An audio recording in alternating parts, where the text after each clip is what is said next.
Well, Stephen, you've now announced your decision to retire from professional football. Why was now the right time for you to decide to do that? To be honest, I've had a lot of thoughts over the last sort of 3-4 months, a lot of good chats with the manager here. And to be honest, it just felt like the right time. I think, we'd spoke about making sure the team was safe and secure for next season in the league. And I just think with 3 games to go, rather than me going out there and being a bit part, or getting 10 minutes, 15 minutes here or there, or even playing one last game, I just thought the risk of injury or anything happening while I'm fit and while I'm okay, knowing that retirement was coming anyway, I just thought it was the right time. It's a final decision. The manager can now press on with the last 3 games and hopefully the team can finish strong and set themselves up for next year. As we said in our press release, you had a pretty good career, a career that spanned over 20 years. Do you look back on that, ultimately as a very proud professional?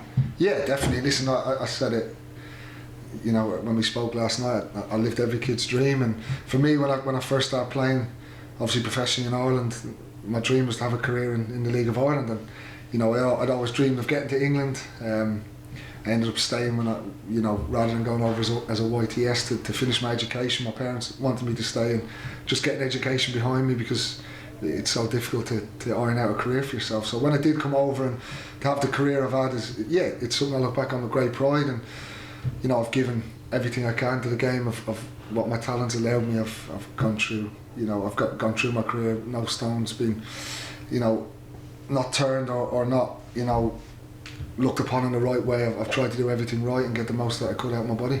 Yeah, and as a club career, you've experienced lows, as every footballer does, but you've experienced plenty of highs. Is that always something now that you're going to look back on, really? Yeah, and you listen, as football goes, you tend to just take the next season or the next game as it comes. You don't really look back on certain moments, but listen, there's obviously ups and downs in every career, and thankfully I've had a lot of really high moments. And I was speaking to family last night. Although it hasn't been what we would have wanted on the pitch this year, it's been a great year for me. I've really enjoyed my time here. Really, really grateful to the club for giving me that last year close to home where my family live. Obviously, listen, we all wanted things to go better on the pitch. It wasn't to be, but in terms of coming to finish your career at a certain club, it was a perfect place.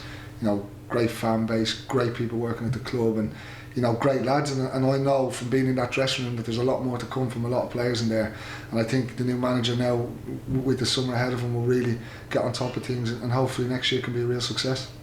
And as players, some people don't get to experience the entire football pyramid, but you've done that. Those experiences again will help you develop as a person moving forward as well, won't they? Yeah, definitely. Listen, it's I've always said I wanted to play as long as I could, as long as my body would allow me, and I felt great during the season. I played a lot of games, I felt really good. I think it's just more the second half when it caught up with me a little bit. A couple of injuries here and there that I may not have got before at a younger age, and as you get older it gets harder to get to come back and feel yourself. So yeah, listen, your mind is still there sometimes, but picking up a couple of injuries, your body just can't unfortunately do what it used to be able to. So listen, I've been really lucky to play at a high level internationally, but I've always respected every level of the game, and I come from the League of Ireland, so I started at that level. It was great for me to come down the pyramid, experience other leagues, experience different sides of the game, and I've learned a lot this year.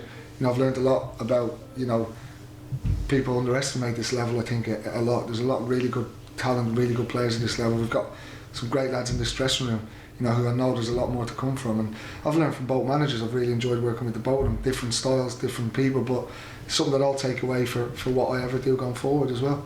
And I'm sure you'll probably get asked this question a lot in the coming weeks, but do you look back on a certain moment in your career as a particular highlight?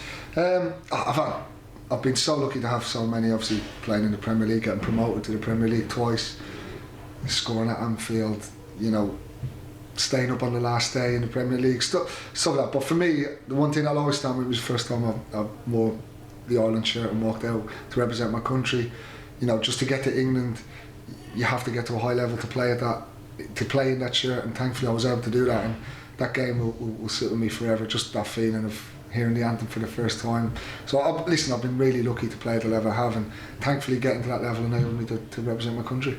Yeah, 50 caps I think it was, 2 European Championship finals as well. That, again, for any player, must be such an experience for you as well. Yeah, unbelievable. Some of the best weeks of my life being away at them tournaments, especially 2016 when I was a little bit older. Felt a bit more that I belonged there rather than the first time I was, I hadn't been in the squad that long, and I just felt in 2016 the way the tournament went, the fans, the whole rapport of everyone together just really was unbelievable. Something that you look back on now with great pride. At the time you probably don't take it all in, you just get on with it because you finish that term, you're back into pre-season, starting a new league to try regain your status in the Premier League. So brilliant times, so lucky to play with some great players, some great friends I've made in the game, and been really fortunate with the managers I've worked for, really top high level managers, but really good people most importantly, and that's something that goes a long way in football. I've learned a lot from them, not only as managers, coaches, but as people, and how they handle themselves, and how humble they are. So been really lucky. And I suppose again a question you'll have coming up is, what is next for you? A bit of downtime. I think obviously I'll be at the game tomorrow cheering the lads on, and I'll be there at Swindon, so still want to feel a part of it here, want to support the lads right till the end. Made some great pals this year. A lot of people in the club have been really great to me, especially even since I've announced my retirement today. So yeah, listen, I think a bit of downtime and just a bit of network and see what's next for me really. I don't want to rush into anything either, and that's one of the reasons I've probably done it a little bit early rather than wait until the end of the season and a lot of people go on holidays. I just want to get going on what my next chapter will be. Definitely something in the game. I live and breathe football. It's all I've ever known. So definitely something in football. But I will give myself that bit of time just to, spend a bit of time with the kids, the family, and obviously go and just meet people. And I think it's important when you retire from the game, the game on the pitch so well. It's about learning all the other sides of the game. The bits in the background, the coaching side, the management side. So I'm real keen to learn and improve my sort of knowledge of the game as well, and that's something that I'll be doing over the next few weeks.